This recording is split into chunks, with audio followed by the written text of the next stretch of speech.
আজকের ভিডিওটা দেখলে তোমাদের জোন রোটেশন সম্পর্কে একটা ভালো ধারণা হয়ে যাবে। এই ভিডিওটা আমি ৩ টা স্টেপে ভাগ করছি। তো এই ৩ টা স্টেপ ভালোভাবে তোমরা বুঝবা যে কোথায় কি রোটেশন নিতে হয়, একটা প্রফেশনাল লবিতে কি হয়ে থাকে। তোমরা দেখবা যে বাংলাদেশে যে বড়, বড় টিমগুলো আছে যেমন BD top one, RSK, JB, exe এরকম টিমগুলা দেখবা যে শেষ জন পর্যন্ত কিন্তু সার্ভাইভ করতে পারে। তো এরা কেন সার্ভাইভ করতে পারে এটা আজকে রিভিল করে দেব। আর তোমরা ভালো করে ভিডিওটা দেখবা, স্কিপ করবা না। আর ভাই নতুন হলে তাহলে ভাই প্লিজ চ্যানেলটা সাবস্ক্রাইব করে দাও ভাই। গেমার্স গুলো তো মানে ইউটিউব চ্যানেল সাবস্ক্রাইব করেই না। তো ধরো গেমার্সদের সাপোর্টই দেন। তো ফার্স্ট এটা সব টিমে ব্যবহার করে এবং এটা ব্যবহার করা প্রয়োজন ভাই প্রতিটা টিমের জন্য। এটাকে বলে হচ্ছে ব্যাক রোটেশন। তো ব্যাক রোটেশন কে বলে তো এটা দেখলে তোমরা বুঝতে পারবা। এই জন্য আমি একটা স্ক্রিনশট নিচ্ছি, দেখো।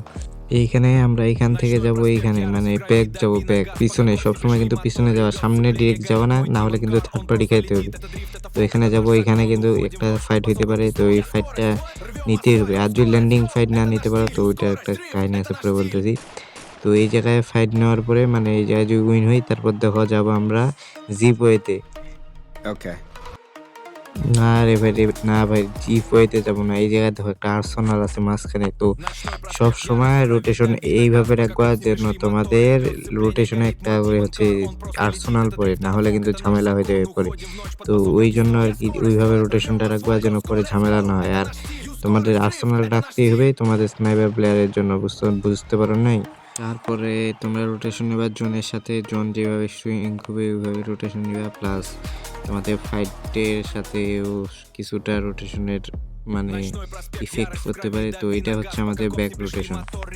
এরপরে যে রোটেশনটা আছে ওইটা হচ্ছে পিরামিড রোটেশন। তো এই রোটেশনে অনেকে আবার মানে এই রোটেশনে কিছুটা তোমাদের সুবিধাও আছে আবার অসুবিধাও আছে। প্লাস অনেকে এই রোটেশনটা পছন্দও করে না। এই রোটেশনটাতে সবসময় ল্যান্ডিং পয়েন্ট হয় তোমাদের ম্যাপের মাঝখানে, মানে পিক বলতে পারো তোমরা।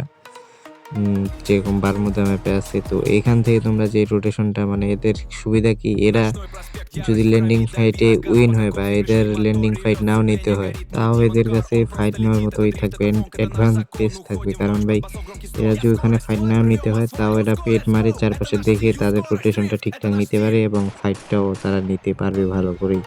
আর এই রোটেশনে পিরামিড হওয়ার কারণ ভাই একটা উপর থেকে দেখলে কিছুটা পিরামিডের মতো, আর বারমুদা ম্যাপে কিছুটা মাঝখানটা উঁচাই হয়, মানে বেশিরভাগ ম্যাপে দেখবা যে ম্যাপের মাঝখানটা উপরেই হয়। এই রোটেশনে অনেক সময় আর কি সমস্যা হয় কারণ থার্ড পার্টি খেতে পারো। প্লাস তোমাদের যদি ফায়ার পাওয়ার কম হয় তাহলে এই রোটেশন তোমাদের জন্য ডেঞ্জারজনক বা বলতে পারো ভয়ানক। কারণ এই রোটেশন নিতে গেলে তোমাদের ফায়ার হতে হবে ফুল, আর এই রোটেশনে কিন্তু কিল তোমরা পাবা বেশি। এরপরে যে রোটেশনটা আছে ওটা ভাই তোমাদের সব টিমের জন্য প্রয়োজন। প্লাস এইটা তোমাদের গুরুত্বপূর্ণ। এই রোটেশন তোমাদের মাঝে মাঝেই নিতে হবে। এর নাম হচ্ছে টর্নেডো রোটেশন। ভাই নাম শুনে ভয়ঙ্কর মনে হচ্ছে না, কিন্তু ভাই এর কাজ একটুও ভয়ঙ্কর না, কারণ এই রোটেশনটা তোমাদের হচ্ছে বিপদে কাজে আসবে। তো কথাগুলো ভালো করে শোনো, এটা তোমাদের কাজে লাগবেই। তো ল্যান্ডিং ফাইটে যখন তোমরা হেরে যাবা, মানে তোমাদের যেটা ল্যান্ডিং পয়েন্ট ওই জায়গায় যখন হেরে যাবা বা টানা 2টা ফাইট তোমরা হেরে যাচ্ছ, কোনো মতো মানে প্লেয়ার বাঁচতেছে, তখন এই রোটেশনটা তোমাদের নিতে হবে, মাস্ট বি। তখন তোমাদের রোটেশনে খেলতে পারবে না তোমরা, ওইটার আশা ছেড়ে দাও। মনে করো যে তোমরা মার্শ ইলেকট্রনিক বা ফ্যাক্টরিতে নামছো, তো 2 জায়গায় ফাইট হেরে গেছো, বা মনে করো যে মার্শ ইলেকট্রনিক দিয়েও হেরে গেছো, ফ্যাক্টরিতে গিয়েও হেরে গেছো, কোনো মতো টিমটা রিকোয়াল করছো, তখন তোমাদের এই রোটেশনটা কাজে আসবে। তখন তোমাদের এইভাবে রোটেশন নিতে হবে, মানে জনের সাথে সাথে প্লাস মানে ফাইট নেওয়া যাবে না, মানে ফাইট নেওয়া একবারে বারণ, একবারে মনে করো আস্তে আস্তে। তো এইটাতে হবে কি, তোমরা যে আস্তে আস্তে ঘুরবা না জনের সাথে সাথে, ঘুরতে হবে, কিন্তু ঘোরার সময় দেখবা যে তোমাদের শেষ জুনে একবারে প্রপার লুট থাকবে তোমাদের হাতে। প্লাস তোমরা ফাইটও নিতে পারবা, অনেক ভালো সুন্দর একটা ফাইট নিতে পারবা যদি বুইয়ার আশা করো। তো তোমরা এখানে যে ম্যাচটা দেখতেছো সেম এই কাহিনীটা। এটা অবশ্য শেষ জুনে, এটার মানে সবাই সার্ভাইভ করতে চাচ্ছে, এদের সবারই অবস্থা খারাপ, কিন্তু এটা শেষ জনের ফাইট, তো এটা আর কি ওই রোটেশনের সাথে কোনো নাই। তাও ফাইটটা অনেক ভালোই লাগছে আমার কাছে। লাস্ট একটা রোটেশনের কথা বলি, এটা কিন্তু রোটেশন না ভাই, এটা এমনি বলতেছি, এটা তো আমাদের কাজে আসবে। এটা কিন্তু যে তোমরা যদি প্রতিদিন একজনের কাছ থেকে টুর্নামেন্ট নাও, এটা তোমাদের একটা কাজে আসবে। প্লাস তোমরা টিম আর লবিতে কিন্তু এটা প্রায় ঘটে থাকে কোনো না কোনো টিমের সাথে। তোমরা যদি দেখো যে তোমাদের স্পট করে মারতেছে প্লাস তোমাদের রোটেশন জানে, তাহলে কি করবা জানো?